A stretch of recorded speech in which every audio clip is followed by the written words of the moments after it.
Okay, everybody. I hope you're ready. And here we go. 3, 2, 1. Boom! Okay, everybody, welcome to today's episode or class. My name is Michael Markowsky, and I'm broadcasting to you live from my studio here in Vancouver, British Columbia, Canada. And I'm going to be teaching you some more photography class or photography lessons during this 1-hour session. And then about an hour from now, there'll be some time for some questions and answers, and as well as an opportunity for me to give you feedback on your photographs. So if you have any new photographs that you've taken, whether they're good or not, I can give you feedback on them. If they're really excellent, I'll give you a nice good pat on the back, and maybe that'll make you feel better.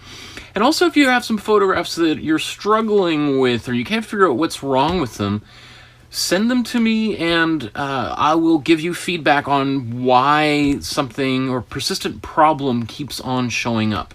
I've been teaching this class for over 10 years, and I've often found that the photographs people send me that aren't good, or at least good in their opinion, create the most interesting conversations. I know people are sometimes afraid to show the work that they're not happy with, but if you really want to get better, then you really have to kind of put yourself out there in order to get that feedback. And so here's a free opportunity to get some feedback from a professional. So, and just while I'm thinking a little housekeeping, if you don't mind liking this video if you find it helpful. If you don't find it helpful, you can double click and subscribe, hit the notification bell, and if you're feeling generous, there's links to a PayPal donation below. And I've been very lucky that a number of you have been consistently contributing, and that's really exciting. That I'm doing this as a kind of a free gesture, and if people find it helpful, then I really appreciate your support. Okay, so let's dive right into this. I created a little thumbnail before this to kind of show some of the ideas that I want to cover in today's class. And there's actually a lot of things I want to do today. I want to talk about aperture, continue on where we were from last class, and I think if you've been practicing taking photographs with your aperture in the different, going from like f1.2 if your lens can do that, or you go all the way up to, f22 or f32, and you're kind of going back and forth, you should see a really, interesting leap between the depth of field. So going from an area where you have a very shallow depth of field, where just a few things are in focus, let's say like one flower, versus you go to f22, and now you see a whole bunch of flowers, and you see the mountains in behind, right? And I'll show you some photographs that I've done just, I think, yesterday to kind of use as examples for this. So I'll show you some of that, and then I would think it would be a great idea. I'll have a little sheet that'll come up at the very end for some possible homework suggestions or exercises if you want to continue to develop your skills. So if you've been practicing that, then everything we're doing just gets easier and easier. And I think you can see how that would make sense, right? If you're using your camera more often, you're playing with the different settings, then when I'm asking you to try to do something new, it's like, okay, I know how to adjust the aperture. So it's just a matter of like kind of wrapping your head around the next step. If you're just watching, kind of twiddling your thumbs, then you're going to be like, that didn't learn anything from this guy. What is he talking about?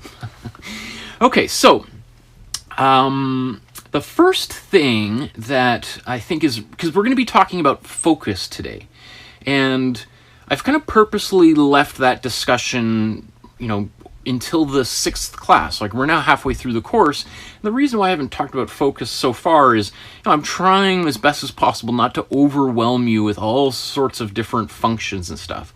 And so far we've been just taking photographs in auto mode, right? So, and this is also a reason why I didn't talk about this before, because it can get a little confusing to people, because On your camera, I'll just bring this a little bit closer here.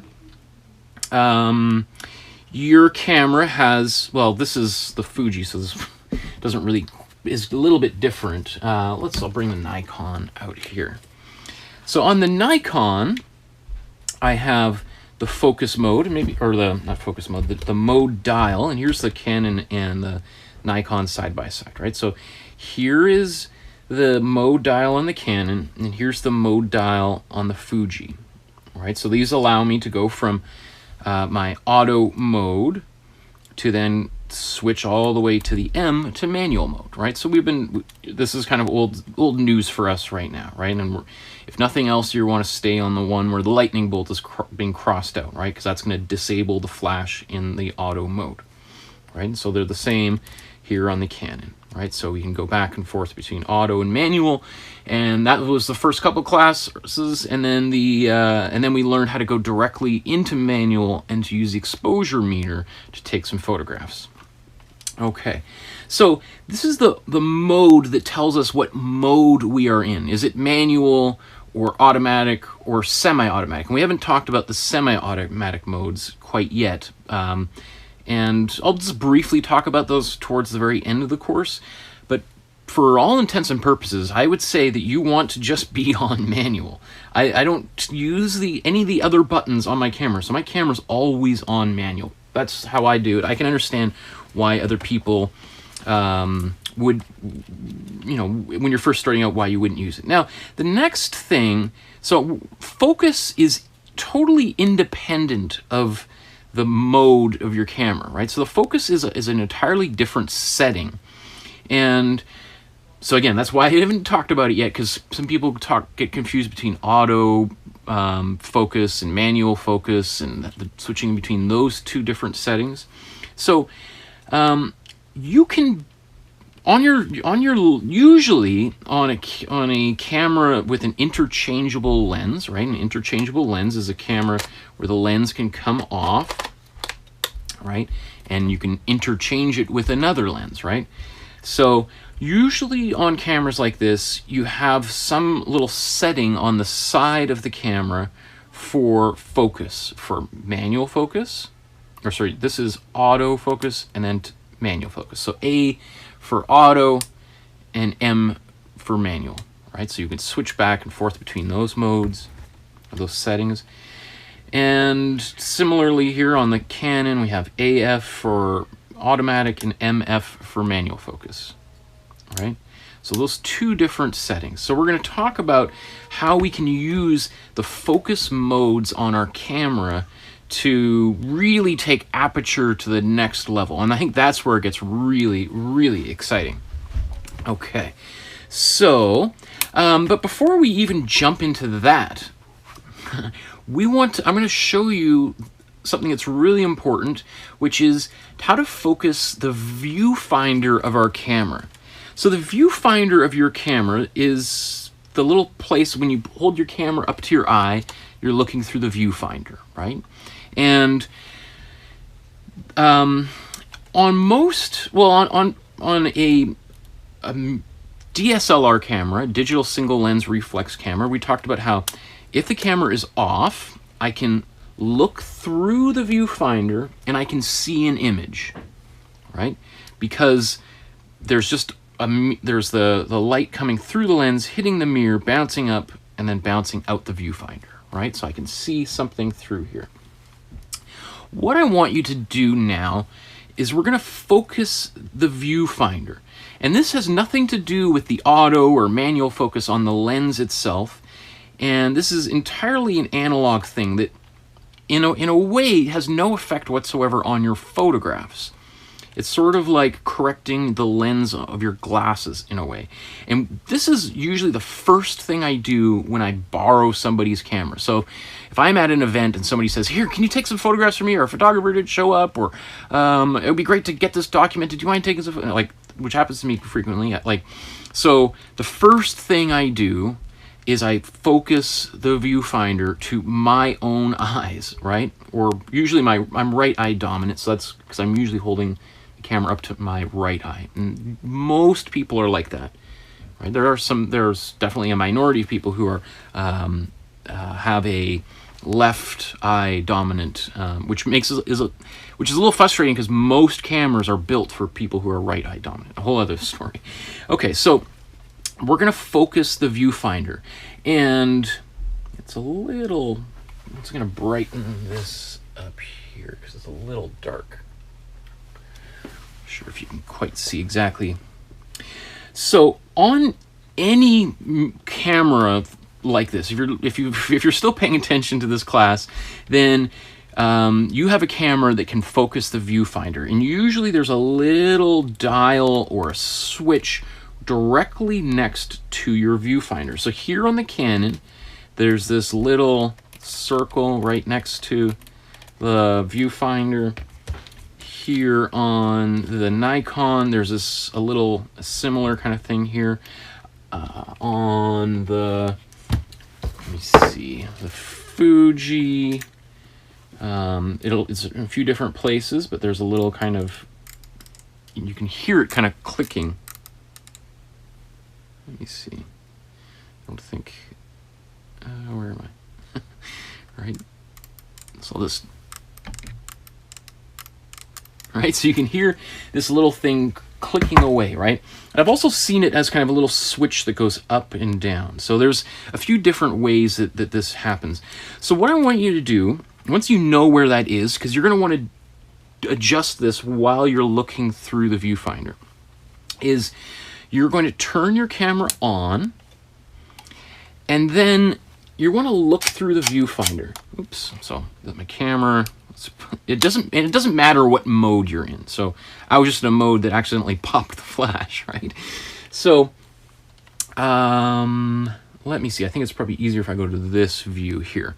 So what you want to do is you want to look through the viewfinder, and it doesn't matter if you're an auto or manual focus either, because we're actually not looking at, if I point my camera at a dog or a building, I'm not actually looking at the dog or the building. What I want to look for are the little numbers inside of the camera. In fact, I'm just going to go back here and a pencil. Inside your viewfinder, you're going to see, like an image like this, and then you may see something with every single camera is a little bit different, right? And probably at the bottom here, you might see like f8, ISO 100, obviously yours is going to be different, and let's say 1/50 or something, right? And if you don't see any of these numbers, and you may also probably on the side, and it can be on any side, is your exposure meter. So if you hold your camera up to your eye and you press your shutter release down just a little bit, it's going to do an exposure reading, right? So it's going to send that little beam of light out and measure how far something is, and then you might see, if your camera's in autofocus, the image come into focus. We're not worried about that. What we're looking for is all this stuff that could be displayed on your screen, right? And what we want to do is we want to use this viewfinder focus to focus those numbers, right, and get that in focus, right? So this is super important. So I press the shutter release, I hold my camera up to my eye, and then I turn it. And if you don't see, if at first it looks fine, then that's good, but let's make it even better, because it might be just by luck in focus. But if it's, so just turn it, and you can see it goes in and out of focus. And if the numbers disappear, just tap the shutter release again, and it's going to do a new reading. All right, and there we go. So you want to get this in focus. So now my viewfinder is in focus, and this is really important, because if this is out of focus, then what can happen is you can be looking at something and trying to focus your camera in, let's say it's an autofocus, and you're like, everything is always looking blurry every time I do. That's because the camera is actually in focus, but the viewfinder is out of focus. So you're trying to focus, make the camera focus to an out of focus viewfinder. And that could be super frustrating. And then, so people start thinking there's something wrong, maybe my lens is broken. I've had probably 4 or 5 students over the years who've come to class and said, my camera isn't working, it's super, sometimes photos are in focus, not in focus, I don't understand. I might have lent it to my brother and he may have dropped it, I don't know. It's like, I'm thinking I'm just gonna have to buy a new camera. And then it's as simple as adjusting this, and all of a sudden, wow, you just saved me $1,000 or more, right? Depending on the kind of camera you have. So this may have fixed a problem for you already if you were experiencing something like that. Okay, so the viewfinder in focus. It's an important distinction between the viewfinder and then the lens. Okay, so the next thing we're going to do is we're going to move on to the difference between manual focus and autofocus. And when would you use one over the other? What is the difference? And there's no easy answer to this, and there are, depending on the photographer you ask, you're probably going to get a different answer. But let me see here. Reasons why you would want to... Okay, so most of the time you're going to want to keep your camera in autofocus. There is... these autofocus systems on your camera... I'm just going to move this a little bit out of the way. Sorry. Most cameras that are 5 to 8 or so years old have really pretty darn good autofocus systems. Cameras that are 20, 25 years old that are analog cameras, you put the film in. There certainly was a time, just like any new technology, especially in photography, that came up where you had photographers saying, I don't trust my camera's autofocus. I think the manual focus is better. And so they would never adopt the autofocus as they started being introduced to those cameras. And slowly the autofocus systems got better and better and better to the point where they were generally better than what most people could adjust on their own manually. So for the most part, using your autofocus is great. In fact, I usually have my camera set on autofocus as well. Now, especially, often what I do is I'll keep my camera on autofocus so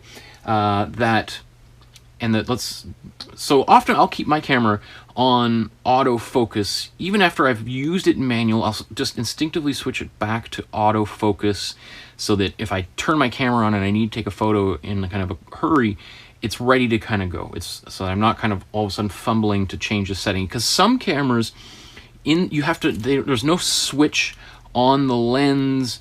On the Fuji, the auto and manual focus is a setting on the body itself, so not on the lens.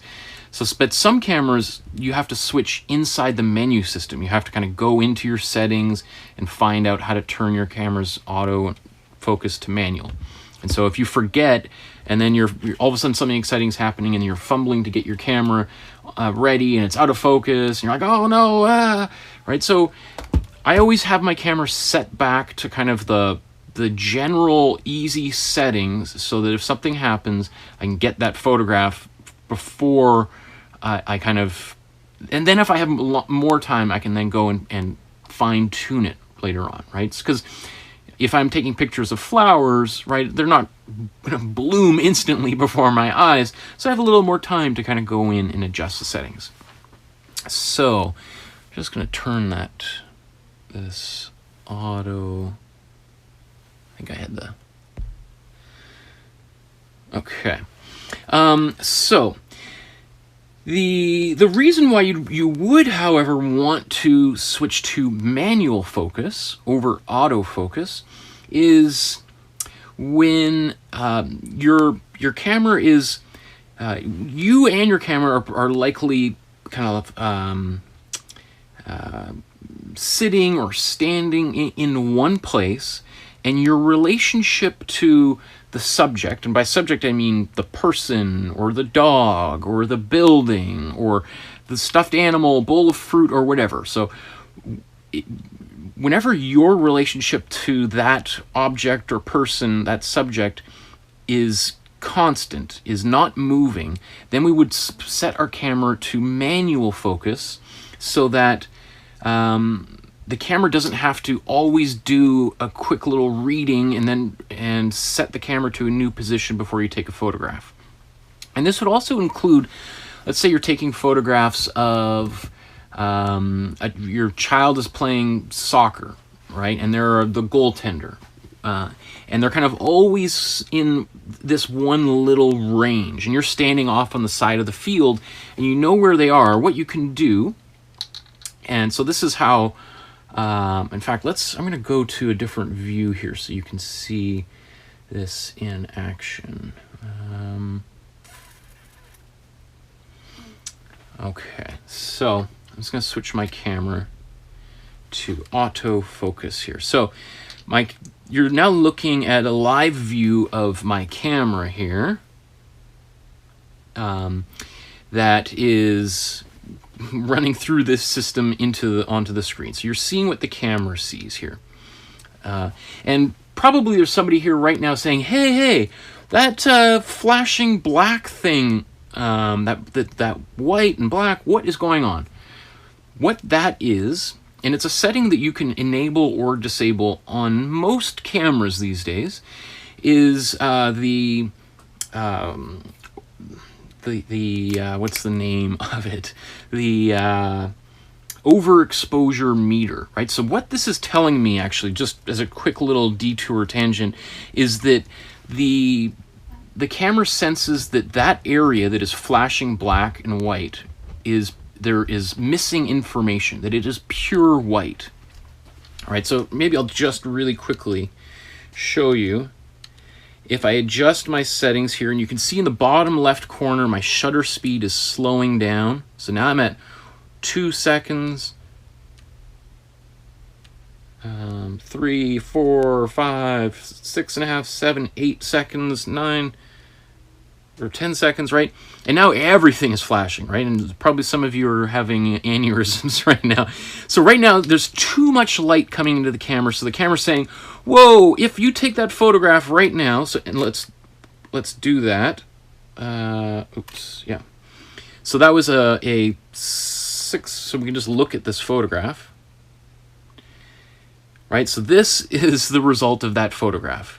Right? It's totally blown out, totally overexposed. So that's the camera warning me and saying, hey buddy, you can take this photograph, but I don't know what you're thinking, because it's going to be pure white, or a lot of it's going to be white, right? So let's slow this down again and kind of get back into the range where we were before.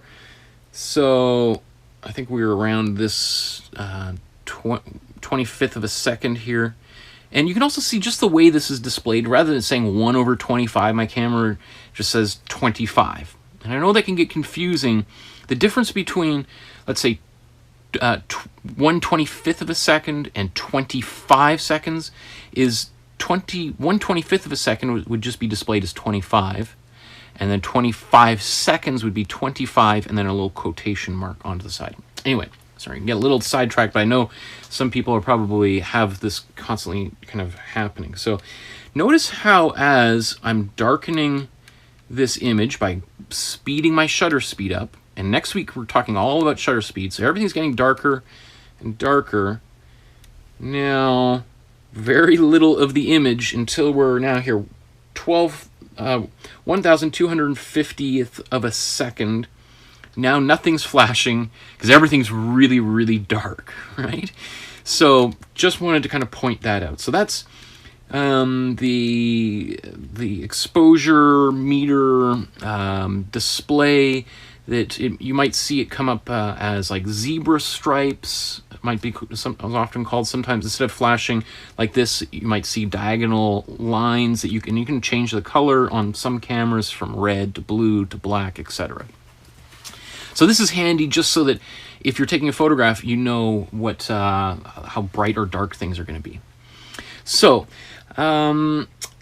right now my camera is an autofocus, and I'll also just kind of mention really quickly that there's a difference. This was a question that came up earlier. So between, you might see something like autofocus C and autofocus S and then manual, right? So you might have 3 options for autofocus and manual.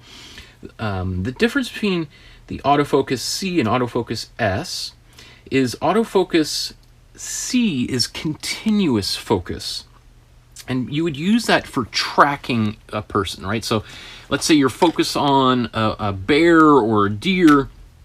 You could hold your shutter down if you're in this mode, autofocus C, and if that bear is moving around, if your camera is reasonably good enough, you should be able to track that bear around. You might even see a little green square moving around the image, right?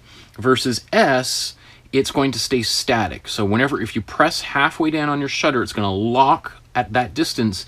And if you're taking a photograph of a bear and it started running towards you and you took a picture, the bear, as it gets closer to you, is going to go out of focus because it was locked on that focus distance. And that's also just really important to mention really quickly, is that focus is generally measured in terms of distance. So we talk about like a focal range. And so there are, traditionally photographers would actually have a tape measure and would go, let's say if I was taking a photograph of a person, I would get my tape measure out and I would go and measure right to somebody's nose or eyebrow. And then I could adjust, and I'd look at the tape measure and it says, 2 meters or 7 feet or whatever. And then on the lens, older lenses, so if you go to like Salvation Army or the Goodwill, and you'll often see used cameras on display, and there'll be a lens for $20 or $200 or whatever.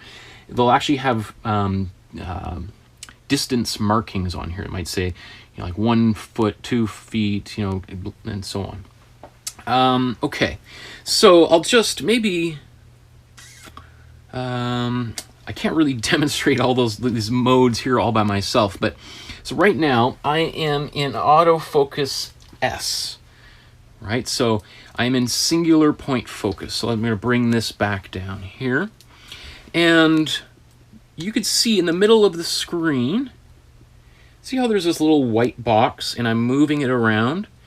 I'm using my thumb to adjust where that is. So this is right now adjusting where the focus point is. And I don't know if right now it's kind of off on the left. It's kind of by that window in the background. And I'm just going to keep moving it around. Now, one of the reasons I'm using the Fuji XT3, which is a really nice camera. And what's great about this camera is it has focus points to go all the way to the edges of the image. So let's say I'm going to go down here. Oh, where did I go? If you keep on going down, I've lost my focus point. Where am I? Good thing with this one is I can just tap on the camera and it'll find it again. So I'm just going to move down to something on the table here. And if I press halfway down, it focuses on that object. And you see it just kind of flashed. It's right next on the very bottom right corner. And it flashed green there for a second. Let's see if I do that again. All right, so that's saying it just focused on that area. And let's just take a quick photograph of that.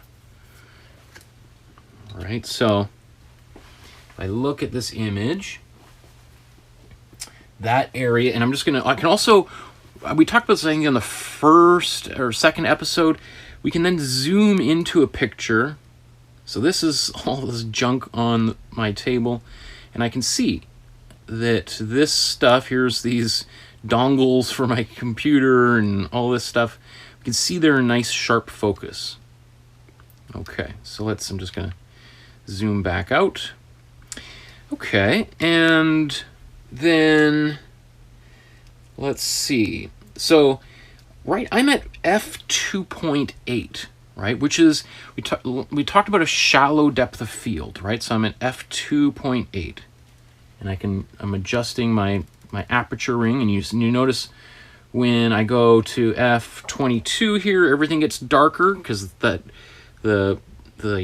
blades inside of the lens get really small, right? So they're letting very little light in. There'll be a larger depth of field, and then as I go here, it's opening up and letting more light in, but the depth of field is shrinking.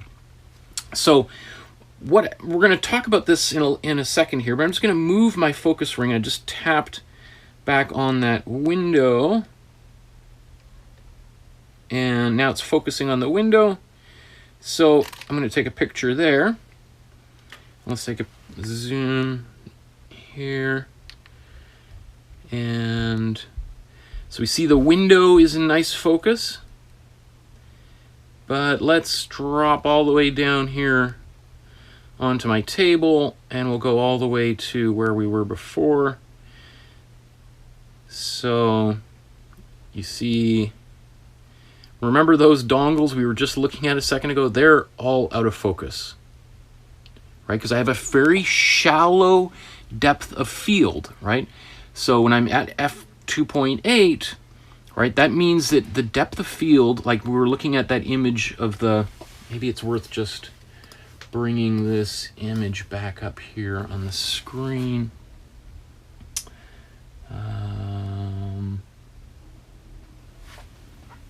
One quick second here.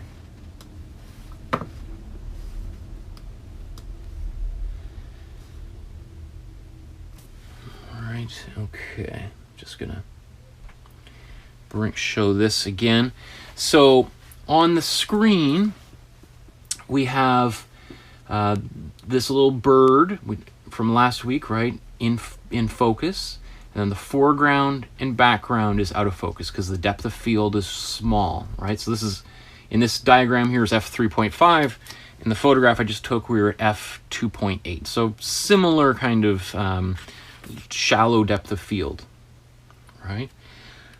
Okay, and then as I open up the aperture, as I raise the number of my aperture, the depth of field is going to expand. So let's just do this exercise again. And I'm just going to show you, again, a little review. So let's go to f8 here. So now f8, this is a popular shutter speed for street photographers. So right now I'm at ISO 4000, and you can see that that area is kind of flashing. And now I'm going to take a photograph. I'm still locked onto the window there, the blinds. I'm going to take up this photograph, and let's now review the photograph I just took, right? And let's see how that depth of field has changed. So we're looking at the window now. My ISO went up to 4000, so we can already see that there's a little bit of distortion, some pixelation that's happening in this image. And now we're going to zoom back over to the table, which is much closer to me. And here's these cables again. So, okay, so the cables aren't in sharp focus, but they are in better focus than they were just a few moments ago when I had that shallow depth of field that was focused on the window. Okay, so I'm going to keep on going here. Let's go all the way up to f22. And again, things are really, really bright. So to brighten it up, I'm going to go with my ISO. Now I'm at the highest ISO that my camera can do. And I'm going to take a picture again. And let's take a look at this picture. Okay, everything looks okay so far, right? Let's zoom in. Now we're looking at the window again. Now it looks fine if I zoom back out. It looks pretty good. It's hard to tell on this little screen I'm looking at right now, but when I zoom in, everything is now really pixelated. Okay, but now if we look at the table,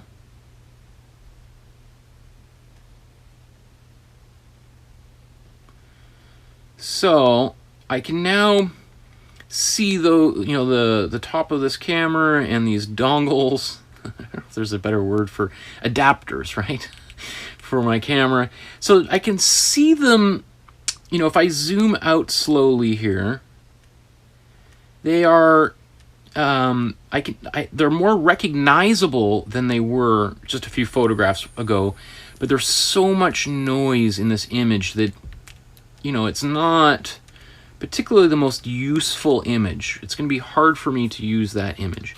So I'm sure there's probably a few of you looking at this right now going, well, I mean, gosh, if I have to go up to my highest ISO to get to f22 and everything's all grainy, why would I even ever want to be there in the first place? Like, that just seems bizarre. Like, so this is going to lead into next week's class, which is the next two classes are all about shutter speed. So in order to get to that really high aperture value of 22 or 32, where that opening is very, very small, and yet the depth of field is really big, you're going to need a tripod. And we'll talk about tripods at the beginning of next class. But one of the things I'm going to suggest you do, if you have a tripod, you want to have it available for next Monday. Because we want to use that tripod to do some really cool things. And most of the time people think of using a tripod purely for doing really fast or long exposures, but it's also really useful for exactly what we're doing here, playing with aperture. So what I'm going to do is I'm going to slow the shutter speed, that's my ISO. So I'm going to slow my shutter speed down and keep on going here.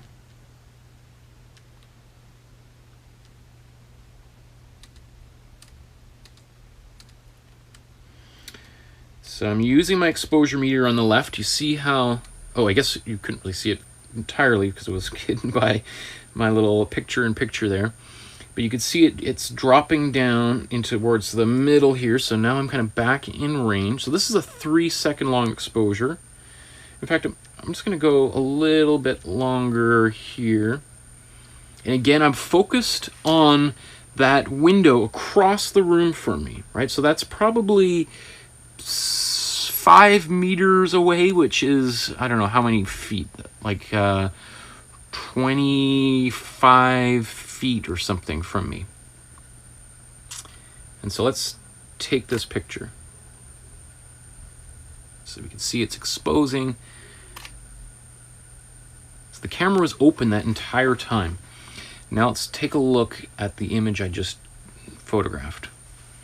Looks pretty good.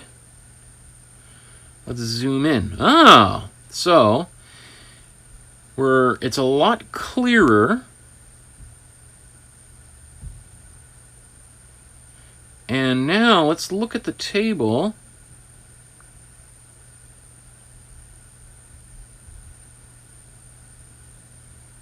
And here's these adapters. So now they look much, much better. But we can make it look even better. Okay, because the ISO, we were at 32 or 320. Let's go down to its lowest setting possible. And then I'm going to go up here with my shutter speed. Now, just one little thing here that I'm going to do, and we're going to talk about that next week, which is I want to set my timer on my camera. So when I start doing these long exposures, I'm going to set... for this purpose, I'm going to set a 2-second long timer. So to help reduce any camera shake. So I'm going to press. That's why it's helpful to have your camera on a on a tripod, so you can see this is a long exposure. I think it was 13-second long shutter speed. So you can see it's counting down slowly here.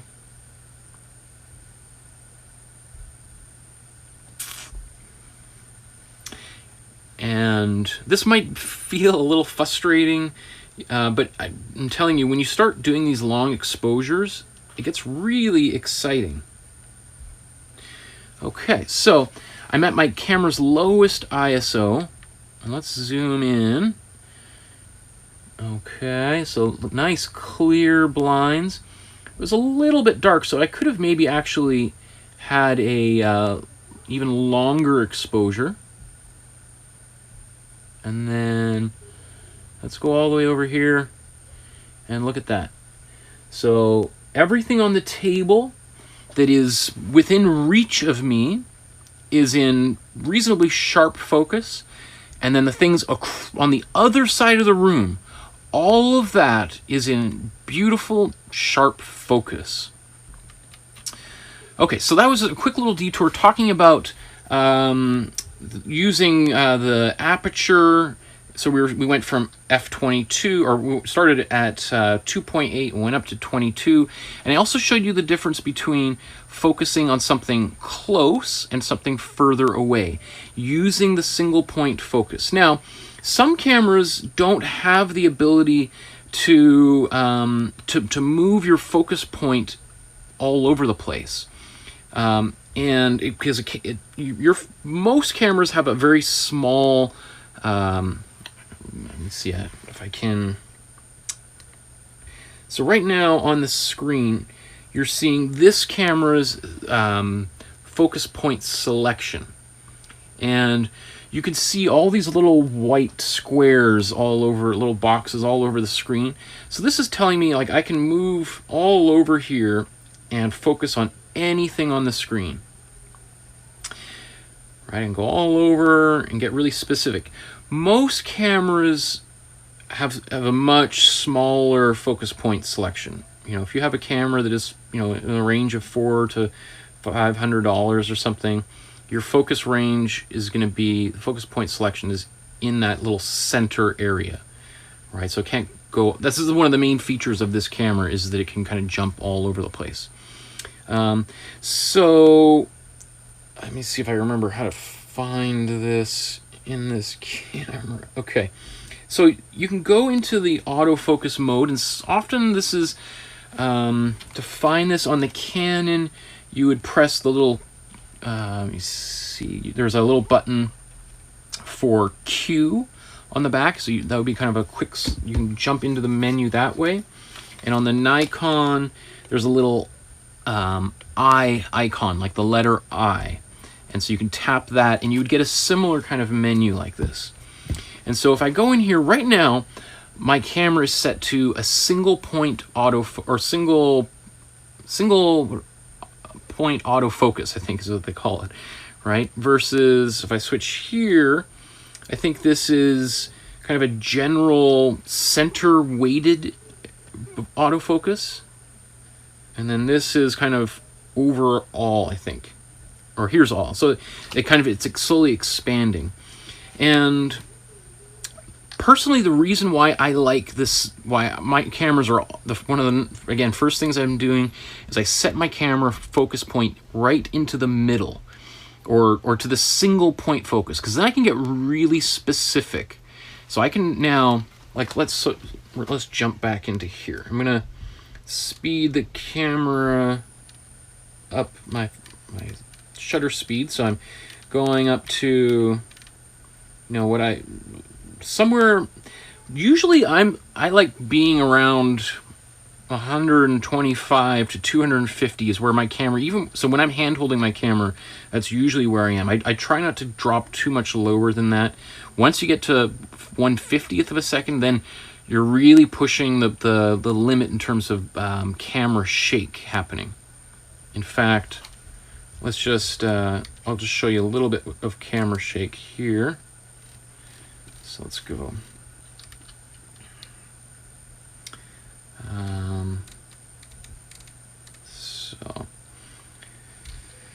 just going to hand hold this camera and I'm going to take a picture. Oh. And you can see I want to just, oops.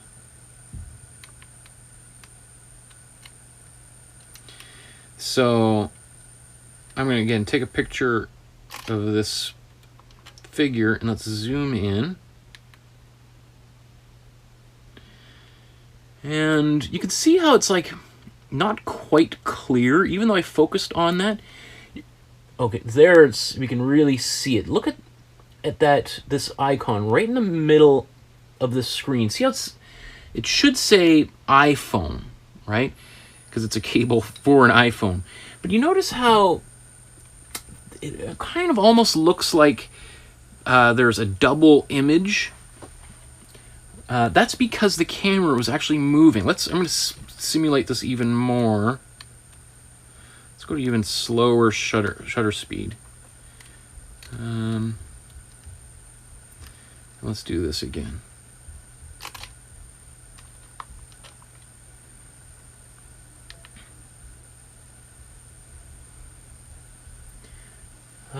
You can kind of see it on that text. So, and then let's go even further nuts just to kind of show.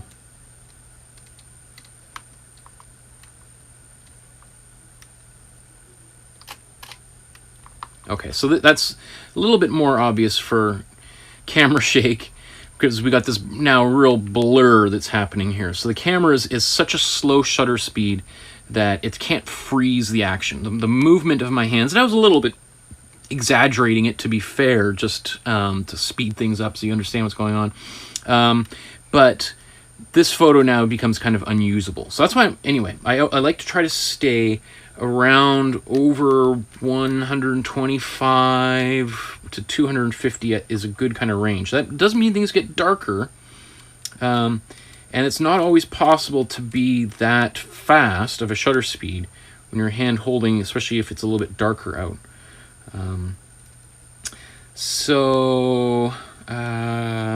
Let me see what I'm trying to think of.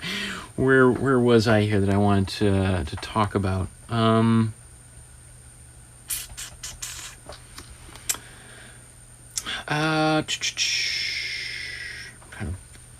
Well, I think. Oh, what I wanted to say is this idea of if you don't have that many focus points on your screen, then what you're going to want to use is a method. And after you've set your camera to a single point autofocus, which is what I do, because I want to be able to point it at something. So for instance, let's say, what is something, if my camera was set to an all over scene, so it's gonna, what that's doing is, I'm just gonna put this down so you don't get motion sickness, is, I'm just gonna drop this down here.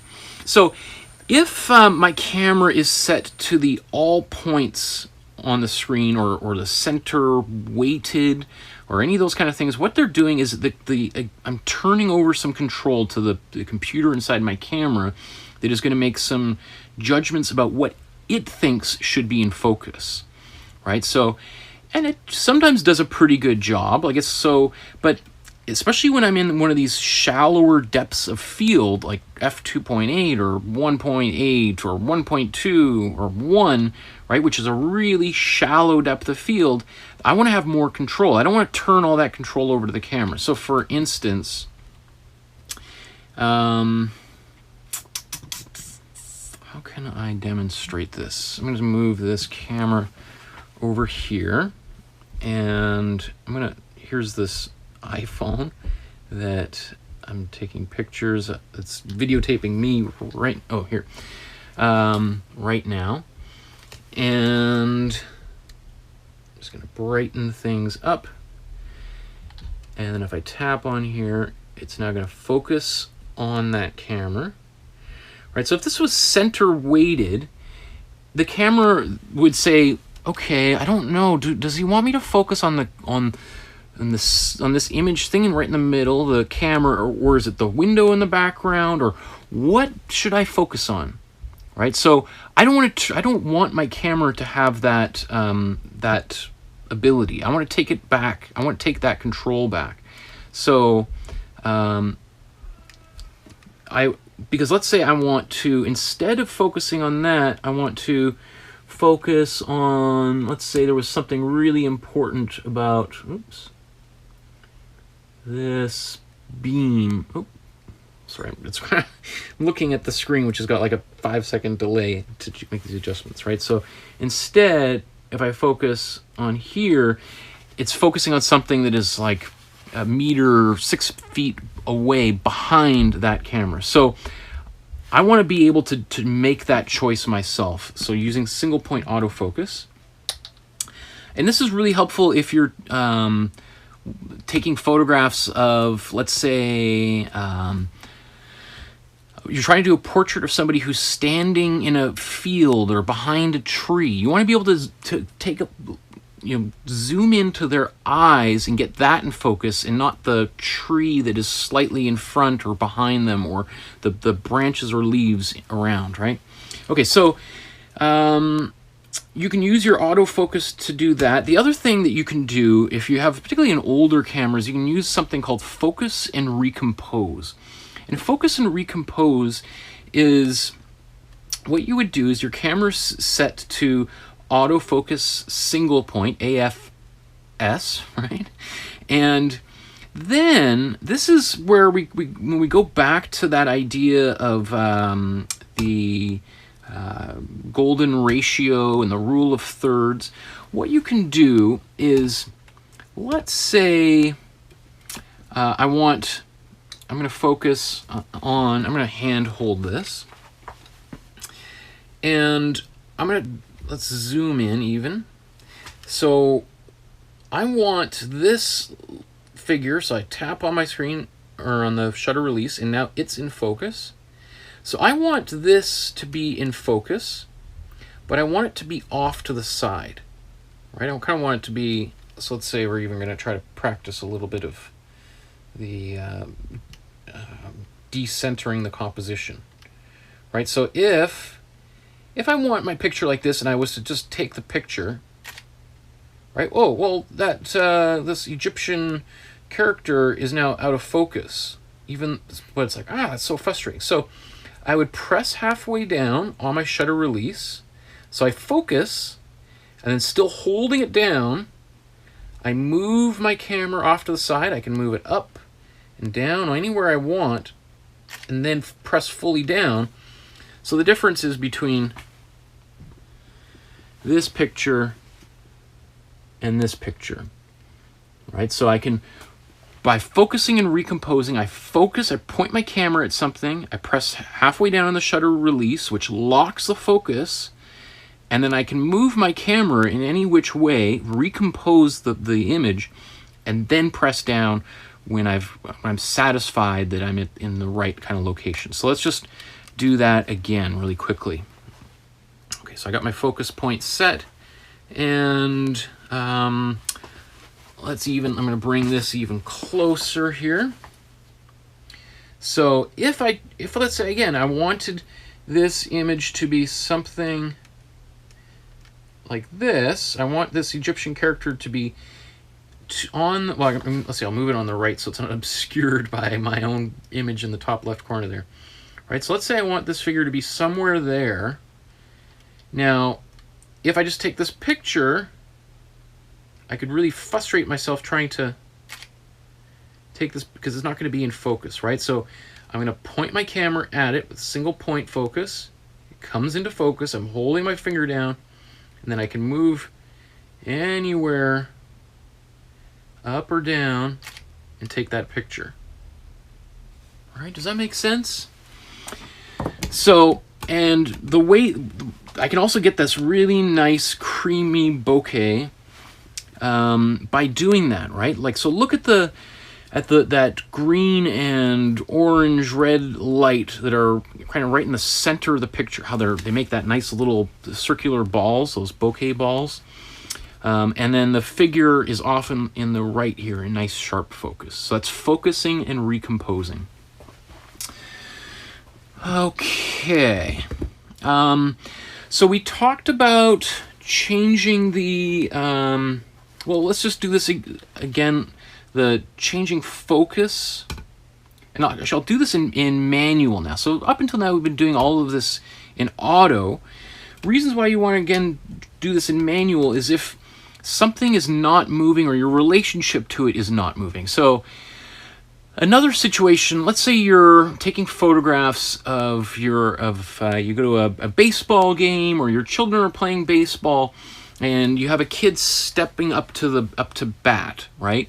And they're swinging, or let's say they're the pitcher, and you're sitting in your seat just kind of filming, right? Or taking photographs. Well, if you put your camera in autofocus, every single time you go to take a picture, the camera does a quick adjustment. It looks at where things are and goes, okay, we got to make it a little change. And so you get what's called like focus breathing, and you might see the focus go, and then it locks and then tries to take a photograph. Or even you probably saw here really quickly, I tried to take a picture of something just a moment ago, and instead of going green, it went red, and it said MF question mark or exclamation point. It's saying it's having a hard time focusing. So sometimes people misfocus when they're using autofocus because the camera is getting confused with a lot of kind of action. So what I would do if I was sitting there watching this baseball game, I have my camera and I would, let's say, zoom into the catcher or the batter or the pitcher or whatever, and then I could just, if my camera's in autofocus, I would take a picture, right? So the camera's focused at that moment, and if I like, when I look at the picture, I'm like, oh, that looks great, but it's not the moment I want to capture, but the people in the picture would be in focus, right? Then I would turn my camera at that moment into manual focus, right? So I switch that little setting. And then now, if I go to take a picture, the focus is already set, and it'll take a picture instantly, because now I've disabled the autofocus. So the camera doesn't have to make any adjustments. It doesn't have to send that little laser beam out and measure how far away it should be. It just instantly takes a picture. And so that is really handy if you're taking a picture of action. Or let's say you're taking a picture of birds, and you have, because I know a lot of people take this class for landscape photography or because they're interested in wildlife, and you see this beautiful eagle like in the image before, right? I know how far that eagle is, right? Because I kind of see it flying around, and so I set my camera to manual. I take a picture of it, and then I switch it to manual focus, and then I'm tracking it flying around, and then I can take a picture of it, and it's going to be in focus again. So here's, if you're looking at the screen, and you're probably now going like, what is going on? We've got this flashing black and white, and now we see these red things all over the screen. What is that? Well, that red, those red lines on the screen, that is the manual focus assist highlights, or it could be manual focus highlights. Let me see if I can even find it really quickly in the menu for you. So this, again, this is in the Nikon, but it would be something similar. So here in the Nikon, it would be manual focus assist, right? And then I've got these options. So standard, I don't think there'd be anything there. These are all the different kinds of options to help me with my so let's say, I'm just going to switch it to blue, just so you can see I made a change. Now you see, so what this is saying is anything that's highlighted in blue is going to be in sharp focus. So let's just take a picture. Maybe it's a little bit bright, so I'm just going to darken it just a bit. Take this picture. I can look at the picture.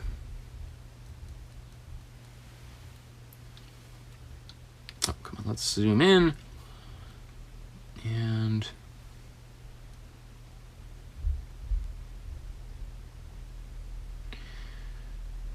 oh, that's funny. Huh. So this should have been in focus here. Interesting. I wonder why. Okay, well, I'm at ISO 5000, so that's gonna make everything a little bit. It's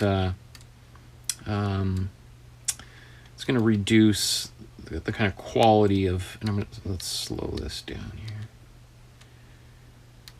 And then I'm gonna, just because I'm at a fairly slow shutter speed here, let's go back to a 2-second timer. And just to kind of get this a nice sharp focus, let's take that picture. Okay. And then let's zoom in. And there we go. All right, so much better. Right, so you know, we can even see it says like internet, record, SD card, right? So we can read some of this text on there. And that was all I did, was just reduce the ISO, right? And I also slowed down the shutter speed because I needed to let more light in, because by reducing the ISO, I made the camera less sensitive to light, so it got darker, right? Okay, so if I tap back out here, and if I'm in manual focus again, so you can see I'm using this focus assist. If I turn right now, I don't see any of those blue lines on the screen. Keep on turning. What's going to come into focus? Well, now the stuff in the foreground is out of focus, but you can see it's kind of a little bit hard to, well, let me see, I'm just going to tilt this camera over here. And now you see that window in the background. See how it just lit up all blue like that? Let's take this picture. And I'm going to zoom in on that.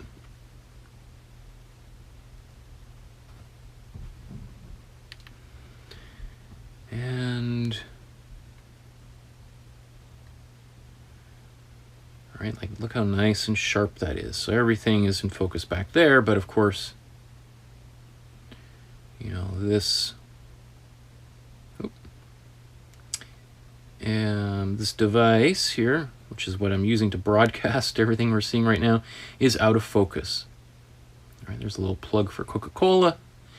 So what you're seeing right now is I'm using this shallow depth of field, right, f2.8, and I'm moving that area of acceptable focus back and forth, right? So whereas when it was a shallow depth of field and it was this object, you know, within arm's reach of me right here, right, that meant the background was out of focus. And then when I focused on the background, the foreground went out of focus.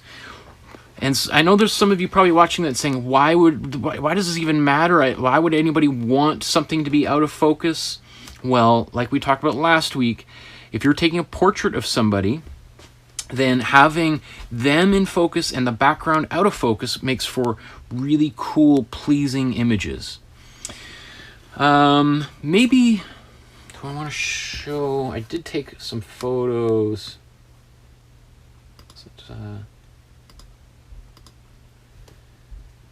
Last week. Oh, darn. So I'm just seeing if I could bring up some images. Well, you know what, I'm just going to show you some quick photos here, and I'll even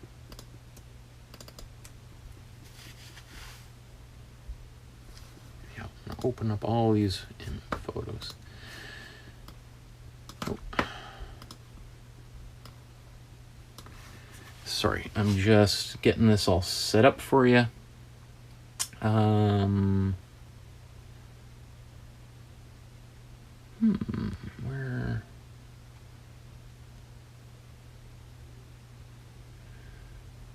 Just gonna throw myself up here and then here.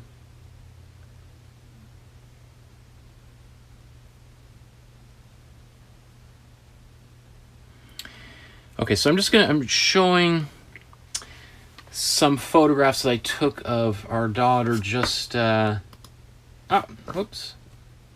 bring that back up, just the other day.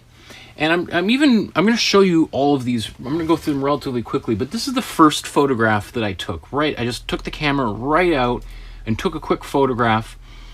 It was a really kind of bright, overcast day, which is not a great day for taking photographs if you're going to include the sky in the image. So I couldn't really see the screen very well, and because I'm laying on the ground, I couldn't really see through the viewfinder really well. So one of the things I just did is just took a quick photograph. I'm in manual, and this just immediately told me, wow, this is way too bright.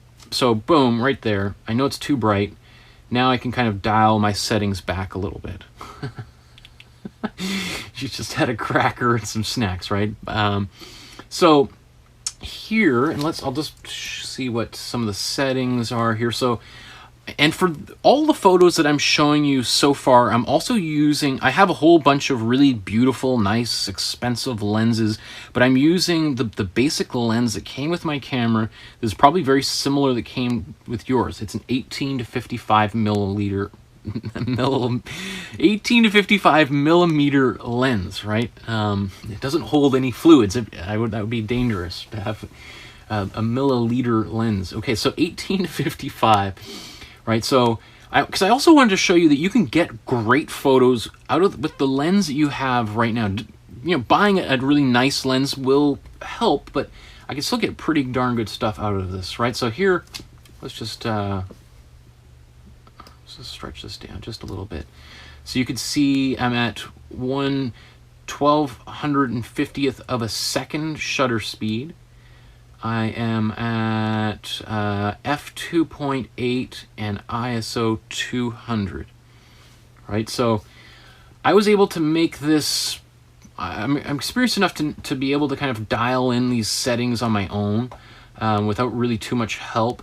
The kind of first thing that I was doing, because for this exercise, I knew I wanted to be at my lowest f number, aperture number. So I set one part of the triangle, boom, that's done. When I'm outside and it's really bright, then I want my ISO to be at one of its lowest settings possible, because I don't want it I want to try to prevent light from coming into the camera because it's so bright. So then again, I can go down to 200 or 100 or whatever's the lowest for your camera. So that already, boom, two sides of the triangle already set. So now I'm just thinking, what else do I need to do is my shutter speed, right? So I can move up and down on my shutter speed. I can kind of looking in the camera to see what the if it's too bright or too dark. And again, I've taken enough photographs, I know what they're going to look like on the computer. All right, so here I think I did, come on, let's,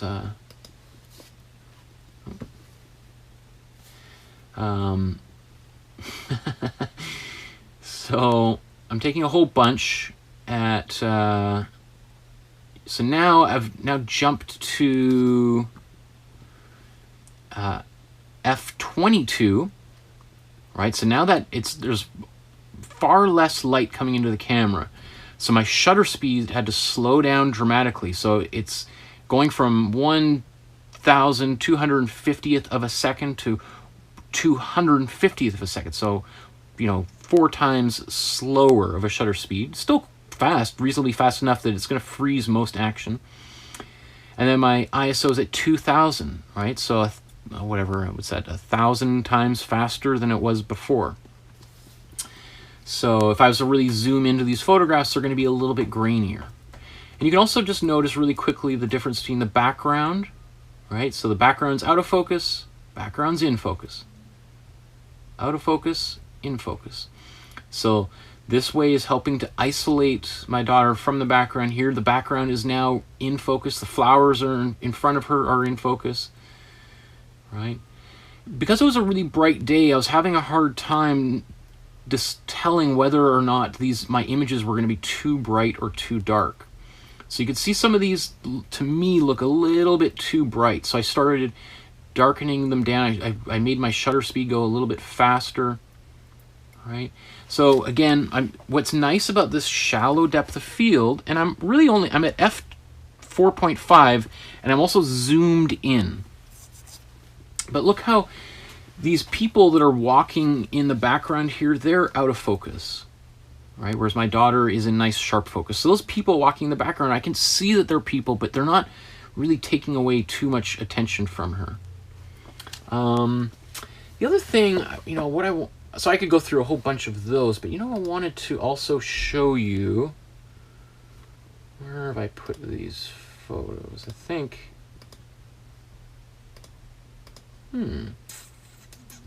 oh, you know what? They're on my hard drive, so I can't show them to you. Bummer. Okay. Well, what else was I going to today's class? What else do I want to cover? This was a couple of last little things that I want to talk about on this handout here are about renting. Let me see. Let's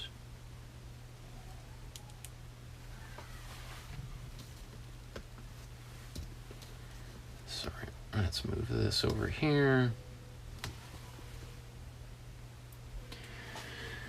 Okay, so a few things that I'm going to suggest you really strongly think about for the next, over the weekend, are one, the idea of renting a lens. Now, things are a little bit weird in the world right now, so I'm not exactly sure how all of this would work, although I don't see why it wouldn't be possible to rent a lens, because all of this stuff is done usually through the mail anyway.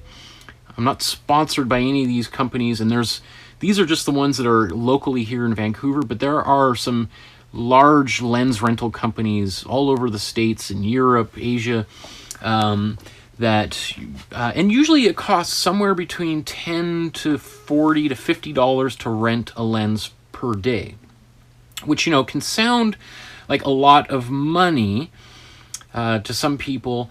$50 a day if you rent it for the weekend is $150. But if you think about, some lenses can be like $1,000, $3,000, $4,000, $5,000 for a lens on your camera. Trying that lens out for a weekend for like $100 is a really good investment. And often you can rent the lens from some places, and then you can use that, put it forward to actually buying the lens itself. So like I think B&H Photo is an example. They're a giant photo supply store down in the States, for instance. So that would be something I would encourage you to think about doing, is renting a lens if you want to try a different lens. Because one of the things I haven't shown you, and I know I'm kind of pushing my time here, going a little bit over, I don't know if anybody sent me any photos, so let me just see. Oh, no comments at all. I know there's people watching, but no one's sent any photos that I think of, so that's okay. This is fine for me to kind of continue maybe for another 10 minutes, and then we'll call it a class. To get, well, let me just demonstrate this actually, since it's just us here. Let's turn this back on.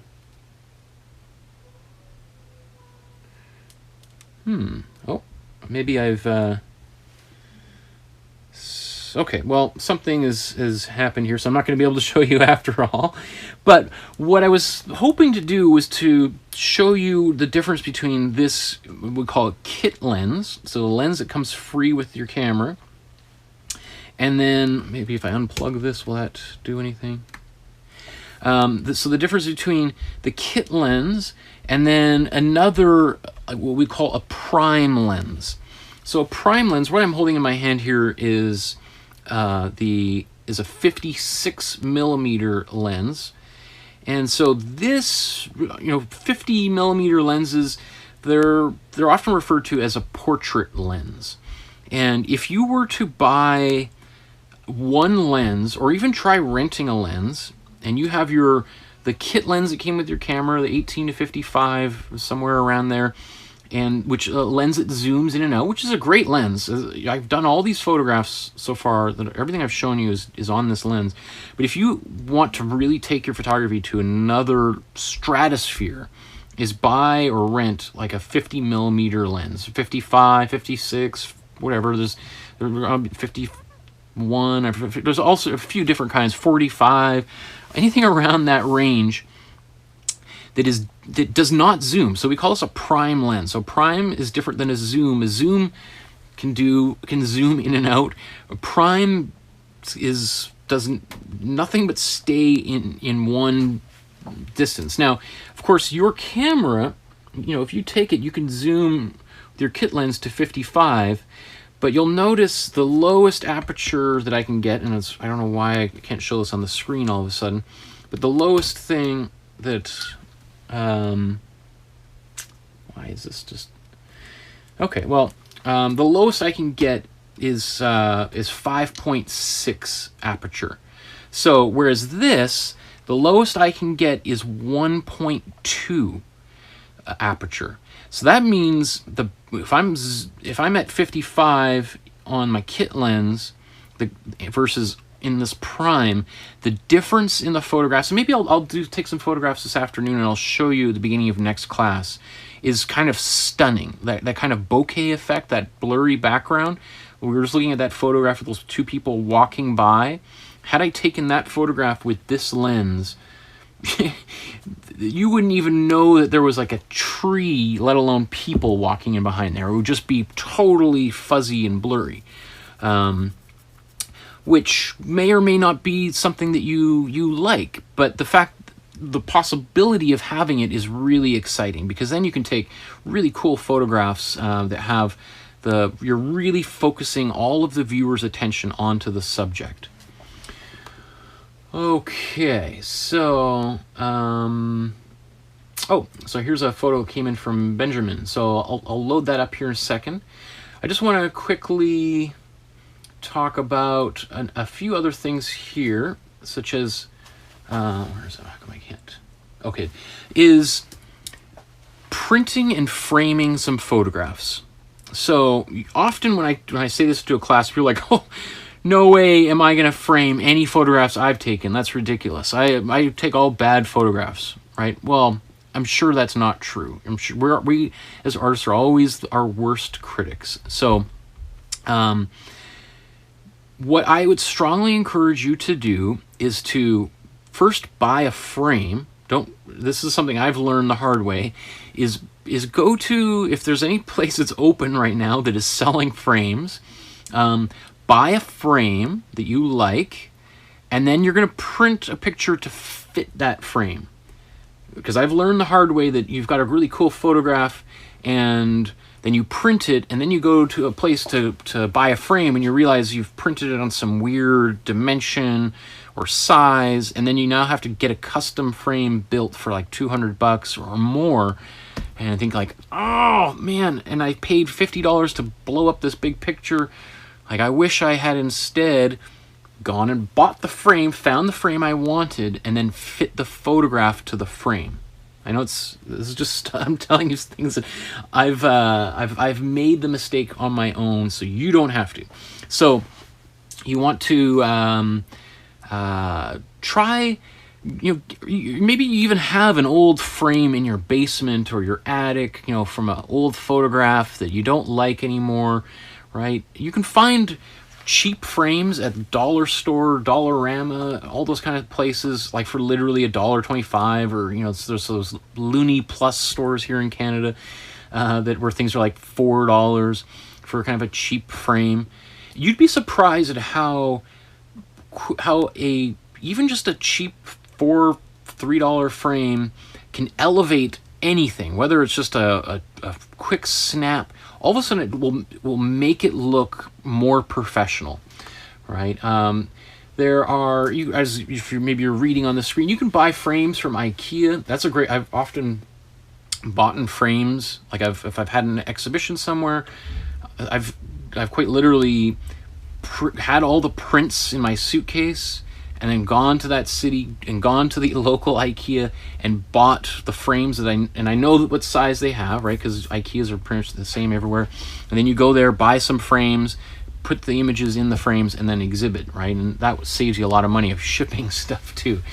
And then you can also and then once you found your frame, print your images. And again, you know, there's Costco and all over North America. Walmart does stuff here in Vancouver, or in most places in Canada, London Drugs. You know, there's a few other places and there's places on the web that don't have a storefront where you could send your image, upload it through the web, they'll print it and then mail it to you within like a couple of days.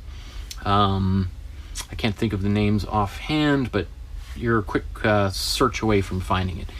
So print your photographs and just let me see. In fact, I keep meaning this is going to be for next week, and I'm just like I know I'm going to forget to show these next week, so let's just show these right now. Where's overhead image here? Okay, so I'm just gonna show this, move this camera out of the way. So these are some photos. Well, they're not going to show up too well on the overhead camera, but these are photos that I got printed at London Drugs, this local kind of I guess kind of department store you'd call it here in Vancouver. And I should have kept the receipt on there, but I think these are 8x10 photos, which is actually probably the most common size of photo. And I also printed them. The reason why there's two identical pictures is one is glossy and one is matte, or the other they would call it pearl. So matte is not shiny, glossy is shiny. And it's a total personal preference as to which one you prefer. I would say the 90% of people get the glossy photograph. Glossy tends to make the darks darker and the colors pop a little bit more. So that's why it's generally more popular. Personally, though, I prefer a matte image. I guess it's just old habit. It's just what I've been using for over 20 years now. So I personally prefer a matte image. Because often I'm framing them behind glass and just one less reflective surface, and often the glass that I'm using for kind of my museum kind of level artwork galleries is I'm using glass that is not reflective, which costs an extra couple $100.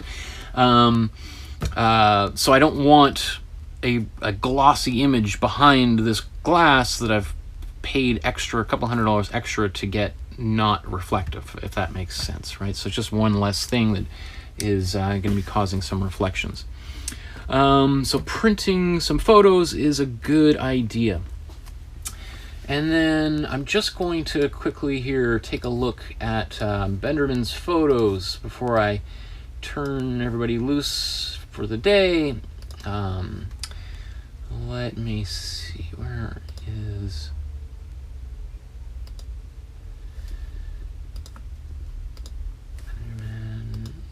Okay.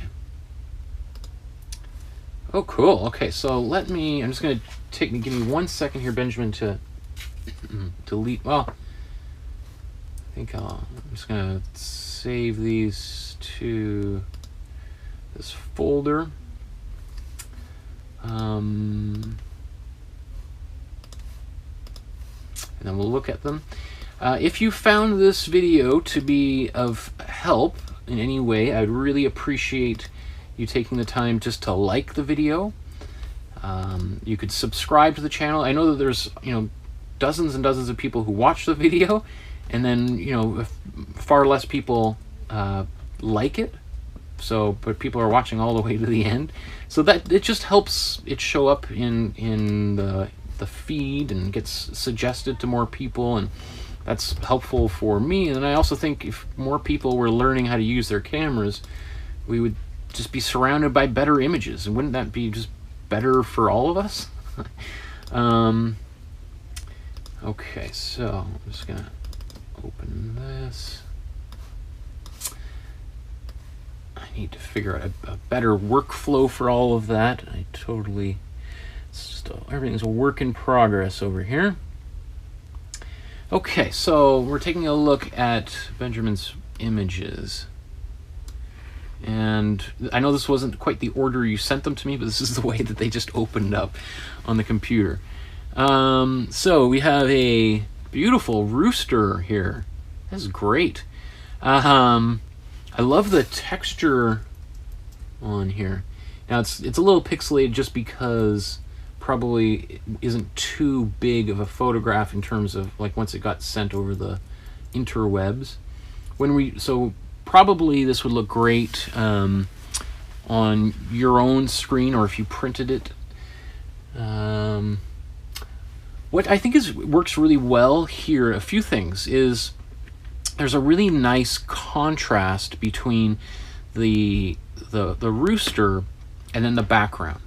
Because the background is mostly dark, and then we have yet these super bright, colorful qualities of the rooster. So that helps separate the rooster from the background, which works really, really well. Right? If you imagine if there was a whole bunch of red pop cans and a yellow sunset, all of these things, and then it was taken at f/22, well, this rooster would just fade into the background, which actually could be really interesting. It could make it look like it's in camouflage or something, right? So it's just thinking, is that what you want or not? Whereas you have used a fairly shallow depth of field, and I can tell that even though this is dark you can see these little bokeh balls in the background, or bokeh balls. And there's no real texture. One thing I think is a little bit distracting is this, I don't know, maybe leaves or metal or some kind of thing here. So what I would suggest, you can even just, well, that's probably a little bit too zoomed in, but is just clipping that out. If you were using Photoshop, you could just kind of erase it if you wanted. Where did we go? Sorry. So slightly, I don't think we would, let's say, lose much if we were, I do kind of like some of the, so let's just move this down. Let's just see. So that would be, probably if I was going to crop this photograph, and it's always better to crop it in camera rather than on the computer later, but that would probably be where I would adjust this image. Now we have a little bit of this highlight in the background, but not such an issue. One thing is I see the beak looks a little bit out of focus, and I can't tell if that's because of the depth of field was too shallow or that we have a little bit of motion blur. So just because you can go down to 1.2 in terms of an aperture, or 3 or 2.8 doesn't necessarily mean you want to always be there. Sometimes that's why street photographers, I don't know whose motto it is, but I've heard like f8 or die, which is because if you're a street photographer, street photography is like people walking around and just taking a kind of a photograph, sometimes a little bit incognito. You put your camera on a strap, and then you're kind of looking around, and you just boop, take a quick photograph of people, right? And you may not even know what the photograph looks like until you get home, or you have a little bit of privacy, and then you start scanning through your photograph. So there are a number of very famous photographers who used that technique, just wandering around streets of New York or here in Vancouver. This is cool. And this is like an extreme close-up. So when we were talking about that 3-picture story, we're right in on the eyes. I also like this kind of artistic decision to decenter the composition so that we don't see the other ear here. This is, we could put up a poll, and I'm sure it would be probably evenly divided. There would be some people who would look at this photograph and say, Okay, why do we see this blank space here when we could easily have moved the camera over and we would see the other ear? It's a personal preference as to which image is would be better. Personally, the way I would think of it is, we know in most likelihood that this child has the other ear and intact, and it probably looks very similar to this ear, right? So, you know, in a way, we're not missing anything by not seeing it. You know, if this was some child who was in the hospital and had some unfortunate situation where that ear, you know, wasn't there, then it would make more sense to show both ears, right? But in this instance, I'm assuming that the healthy child, right, that so we don't necessarily need to show the other ear. So I kind of think this feels like a more, when anybody looks at this, especially if you put this up on the wall, they would say like, oh, that's somebody's is making a creative choice. You're not sitting on the fence when you take a photograph like this. So I think this is really nice. And again, this shows the possibility of something else. If I was to make this, let's say, 5% better, it would be maybe if these eyes, instead of looking directly at the camera, were looking a little bit off camera in this direction towards this empty space. Because then these eyes would activate it. You know, because the eyes are looking directly at us, it does maybe strengthen an argument for somebody saying why the other ear should be in there. But, you know, all in all, I think this is really great. Again, super shallow depth of field. Talk about, like, you know, this is, we have no idea where this photograph is. Is this in a airplane? Is it in a garage? You know, who knows, right? So somebody else could say, well, if you're going to leave this background empty, and you're going to put it here, then put something there. So I could see somebody saying, well, if you're going to force us to look in this space, then I don't know, then add something there to draw our eye to it, so it's not a totally blank space. So I mean, again, it's all subjective. So we got some cats on the roof of a garage or something, or I'm not exactly sure where these cats are, but because it looks like they're on a roof, because I see possibly like a what do they call that, like a eaves trough, and then we have this gate, so maybe this is like on a patio looking at over a garage or something, and then we have the cats wandering around on this which I think is, you know, cats like to get all over the place. So we have the cat in the foreground is in focus, cat in the background is out of focus, but we can still tell that it's a cat and not a dog or a bear or anything.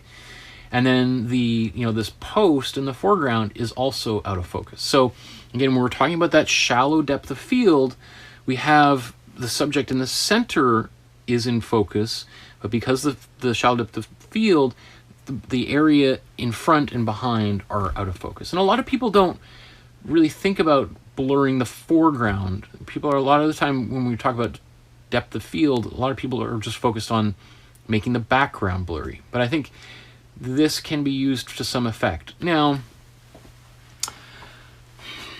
with this image, I do find this post a little bit distracting. Like, I like that there is the context, that we know that this could be, I mean, this tells us something that maybe complicates, like if we just had this, you know, this roof here, we might think the photographer was standing on a ladder, or they were on another patio across the street taking with a long lens, whereas this makes us think that maybe the photographer's not so far away from the cat. I don't know, like, in terms of the photograph, the other two photographs, I think this is less strong. How I would change that would maybe have stepped a little bit to the left so I could see more of the cat. But again, this is just from my point of view, because this is probably much more meaningful to you, Benjamin, because if you're looking at it, you probably know where this is, and so having this extra little bit of context is really important to you.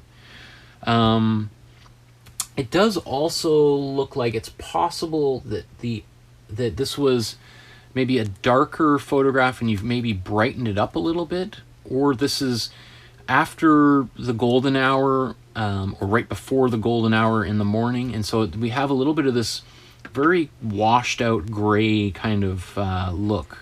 Could be maybe super overcast sky. So it's just we got some lights, batteries dying. So I don't think it's as strong. I do like there's a little conversation between these two cats, but maybe if the cats were looking, I mean, they are looking in different directions, but even if their bodies were going in the different directions. So it was like some pet rocks here. Again, I think this photo is probably way more meaningful to you than it would be to me, because there's not so much context in here for me to know what I'm looking at. Like just the story in my mind, what I would say is this is possible that, let's say, family members went on a little hike and picked up some rocks and then brought the rocks home, and this is like on the front yard, and putting the rocks down. This is a memorable, remember where we went to the hike, we brought these rocks back, or before getting back into the car or something. Like it's not clear what this is in the background, and it's also slightly out of focus, and I think that's probably the shutter speed being a little bit too slow. So there's something kind of nice about these dynamic angles in the background. I just don't know if they're really contributing too much to the overall aspect of these stones. I guess I figure, like, I'd like to see, I want something more here to help with the story. Like, I don't know what story you're trying to tell. So, if this was in a 3-picture story, and again, if we were going on a hike, and the next photograph, we had some hiking boots, and then in another photograph, we saw like a hand holding a rock from the river, and then we see this rock back at home, or on top of a gravestone, or I don't, we go on and on, like different, that would help kind of place the context for it, but when it's not in context, it's a little harder. And then we've got this cat. This was probably the other cat that was on the roof. I love these big eyes. You could really tell, like, it's like in the hunting mode kind of thing, right? It does look like the shutter speed again might have been a little bit slow, so we're getting some. It looks like camera shake, little blur in here, like slight double image that's happening. So because I don't even think there's anything that's fully crisp. Like, we do have a little bit of crispness with these. I'll just zoom in a bit. These hairs, which is what lends me to think if this is in focus, but some other aspects are blurry, that it's not the focus that's the issue. It's the shutter speed. So just always kind of keeping an eye, if you're in manual, try to stay over, at least over 1/50th of a second.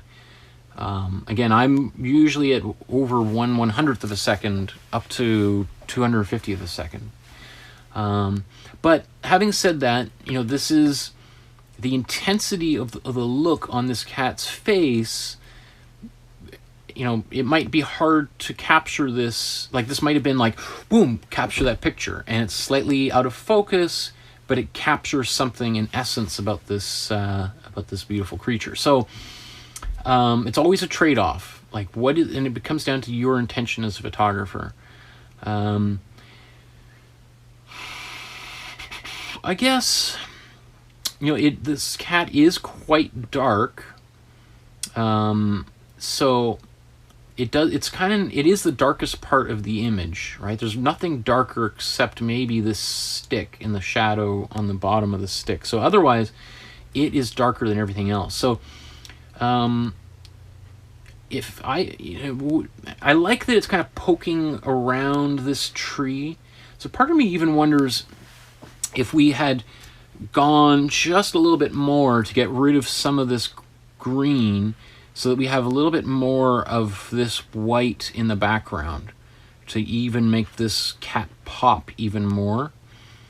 And then we can even kind of hide it behind the tree a little bit more. So just to kind of give it more of that sneaky, hunty kind of quality. Hunty quality, right? I've never said, I don't even think that's a word. So, I mean, I think if all of the photos here, I would say it would be, for me, a choice between these two in terms of, I think, the strongest of the bunch.